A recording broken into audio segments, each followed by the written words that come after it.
My brother walked out after one terrible fight and vanished for 15 years. On my 41st birthday he quietly appeared at the door with a guitar and apology. Do I forgive the brother who left or protect the life I built without him? I never thought I would see my brother again. 15 years is a long distance to carry inside your chest. Our last exchange was not a proper conversation but an explosion that split everything into two dangerous halves.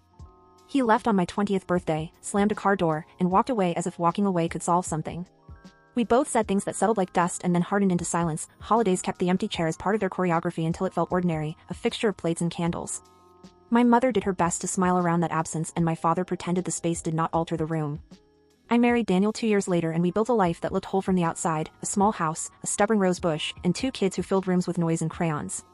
Sarah wore mismatched socks like a manifesto and Ethan learned to fix bikes before he learned algebra. Absence is a kind of weather, it leaves marks you do not always notice.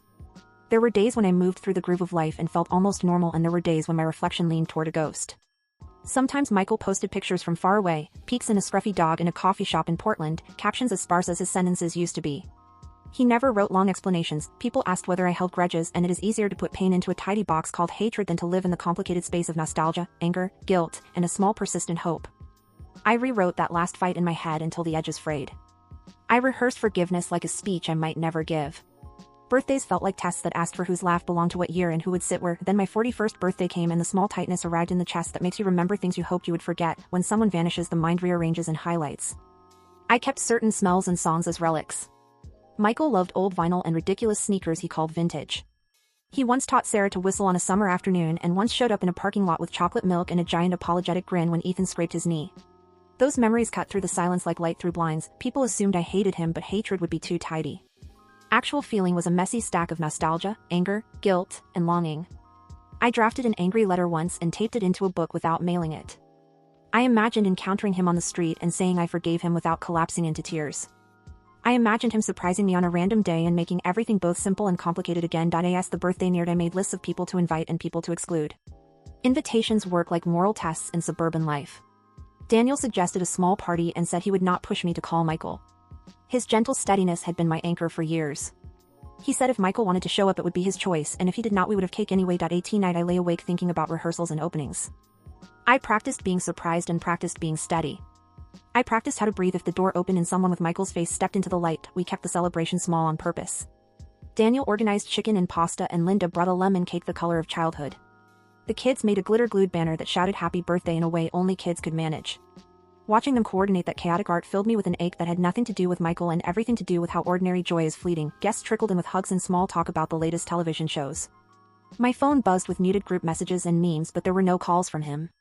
The afternoon settled into normalcy of coffee cups and yard games until the precise, hesitant knock that sounds like courage at a wood door interrupted the rhythm. I froze. The sound translated into possibility. Daniel squeezed my hand with silent question and the kids peered out windows with boyish suspicion. For a moment I thought of mundane explanations, a delivery or a neighbor, and then I opened the door and saw Michael standing there with his crooked jaw and a worn guitar case over his shoulder. He looked both younger and older at once.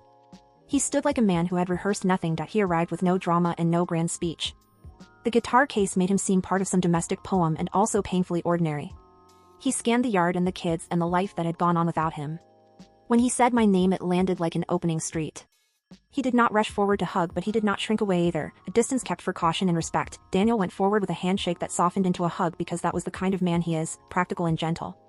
Michael explained in small human sentences that he had been living in another state, that he had on and off work in small stints that did not settle into a life. He admitted seeing the social media photo of the cake and feeling he could not come. There were no heroic explanations and that made everything rawer and truer.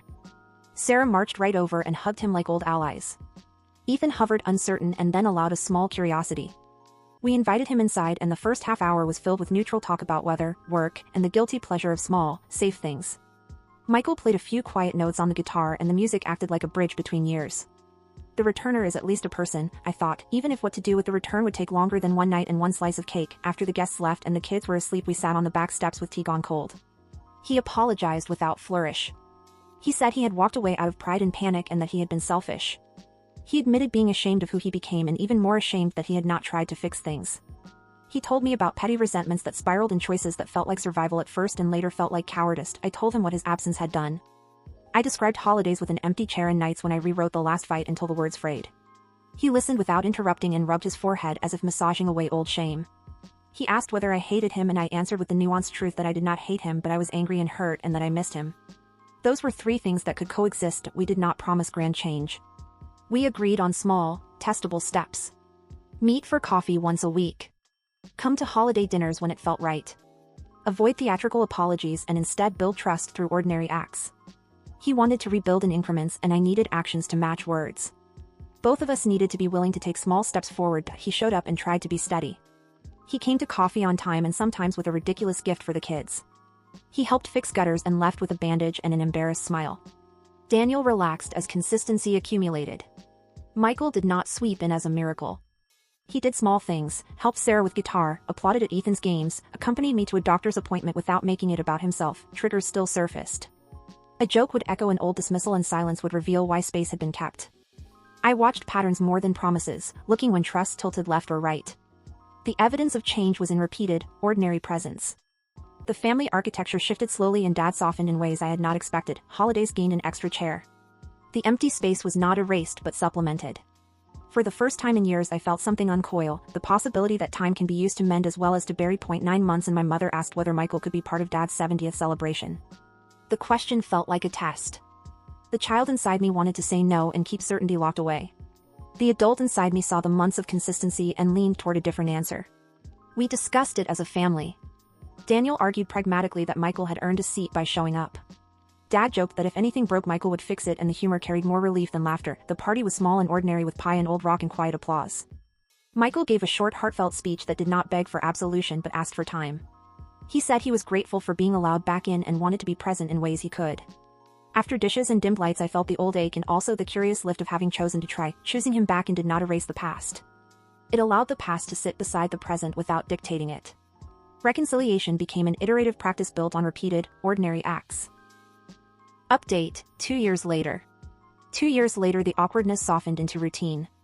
Michael rearranged furniture with tired enthusiasm and sat in the back at school concerts with a proud, flustered look. He sometimes ruined my attempts at strictness by sneaking the kids an extra cookie but those small transgressions fit into a fabric of everydayness.